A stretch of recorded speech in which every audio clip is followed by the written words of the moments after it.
ល់បងលើទីលានស្ងប់ស្ងាត់សំឡេងជើងដើរដូចនៅឆ្ងាយក្នុងភាពងងឹតនៃយប់យឺតមានប្រលឹងម្នាក់នៅតែឈរថ្ងៃមុនគាត់នៅជាមនុស្សធម្មតាមានគ្រួសារនិងសមតាពាក់ឯកសបិនពាក់ឯកសន្តានចេញទៅការពី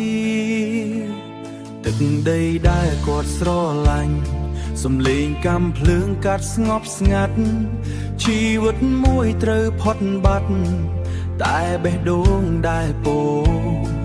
ពេញក្តីស្នេហ៍នៅតែរស់ក្នុងប្រលឹងនោះប្រលឹងកងទ័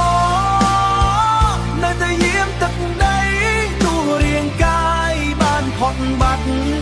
ស្នេហាជាតិមិនដែលរលាយនៅក្នុងខ្យល់នឹងដីប្រលឹងកងទ័ពសំឡេងហៅយើងរាល់យប់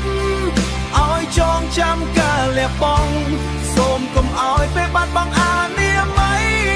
ក្នុងចិត្តយើងរាល់គ្នាយប់ណាមួយក្រោមពន្លឺច័ន្ទដូចឃើញរូបគាត់ឈរនៅឆ្ងាយ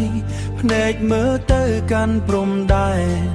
ដូចមិនដែលចាក់ចេញទៅណាម្ដាយនៅផ្ទះនៅតែរងចាំឈ្មោះកូននៅលើបូមាត់ទឹកភ្នែកហូរដោយភាពមោទនភាពនិងការឈឺចាប់ជាមួយគ្នាប្រលឹងកងទ័ពនៅតែយាមទឹកដីទូរាងកាយបានផុតបាត់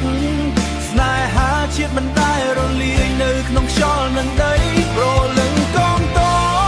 ពសំឡេងហៅយើងរាល់យប់ឲ្យចងចាំការលះបង់សូមកុំឲ្យពេលបាត់បង់អានាម័យក្នុងចិត្តយើងរាល់គ្នាក្រោមមេឃកដដែលនេះប្រលឹងនៅតែឈរយីជាមួយស្នេហានិងការលះបង់ដែលមិនអង្ការ